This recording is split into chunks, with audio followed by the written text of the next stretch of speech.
Ranch Express Courier Private Limited. Domestic International Cargo. உங்கள் இல்லம் தேடி வந்து courier booking delivery செய்து தரப்படும். இப்போ ஒரு செய்தி உலாவிட்டு இருக்குதுன்னு நீங்க கேக்குறீங்க.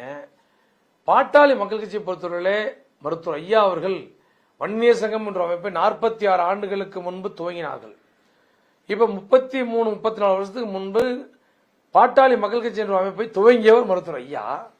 இன்றைக்கு தேர்தல் ஆணையத்தில் 28/5/2025 அன்புமணி அவருடைய பதவிக்காலம் முடிஞ்சிருச்சு. 3 ஆண்டுகள் பதவிக்காலம் முடிஞ்சிருச்சு. அதற்கு பிறகு 29ஆம் தேதியே கட்சியின் நிர்வாக குழு கூடி மருத்துவர் ஐயா அவர்களை தலைவராக தேர்ந்தெடுக்கப்பட்டது. இப்படி இருக்கிற சூழ்நிலையில தேர்தல் ஆணையம் ஒன்னு மட்டும் சொல்றாங்க, தெளிவா சொல்லுங்க. மாம்பழம் சின்னத்தை பாட்டாளி மக்கள் கட்சி வழங்கி இருக்கிறது. தலைவர் பாட்டாளி மக்கள் கட்சி. யார் தலைவர்? மருத்துவர் ஐயா தான் தலைவர். அப்படி இருக்கும் பொழுது நாங்க போய் புதிய கட்சி துவங்க வேண்டிய அவசியம் என்ன?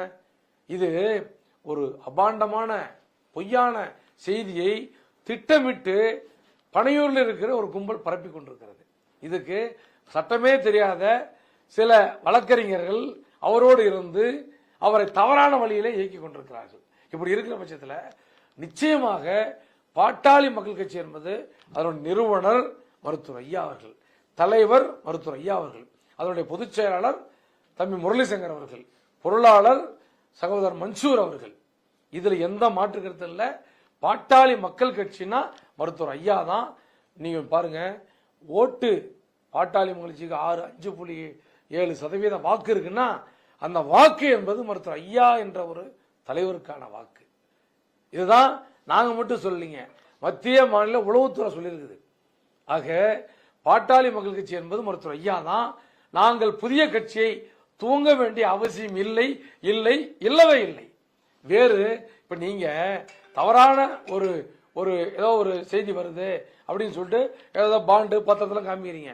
ஏங்க, இந்த ஜனநாயக நாட்டில் யாரு வேணாலும் எதை வேணாலும் பண்ணலாம். இப்ப அம்மா ஜெயலலிதா அவர்கள் பேர்ல மன்றங்கள் அமைக்கிறாங்க, கட்சியை துவங்குறாங்க. அதே மாதிரி புரட்சித்தில் எம்ஜிஆர் அவர்கள் பேர்ல மன்றங்களை துவங்குறாங்க. கலைஞர் முத்தமிழர் கலைஞர் அவர்கள் பேர்ல பல சில மன்றங்கள். இது யார் இதை யார் கட்டுப்படுத்த முடியும்? எங்களுக்கும் அதற்கு எந்த சம்பந்தம் இல்லை.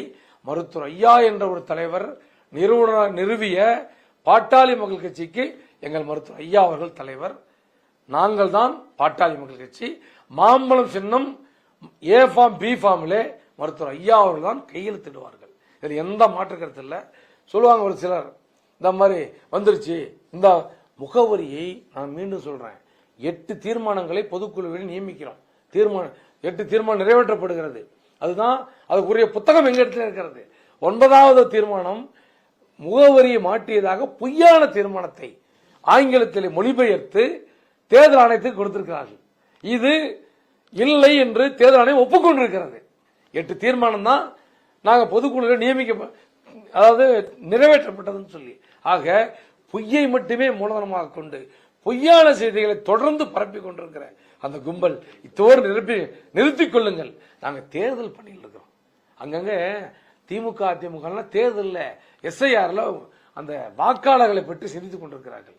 நீங்க ஐயாவை அசிங்கப்படுத்துறது, ஐயாவை கேவலப்படுத்துறது, ஐயாவை திட்டுறது, இதையே வேலையா வச்சுட்டு இருக்க வேண்டாம்.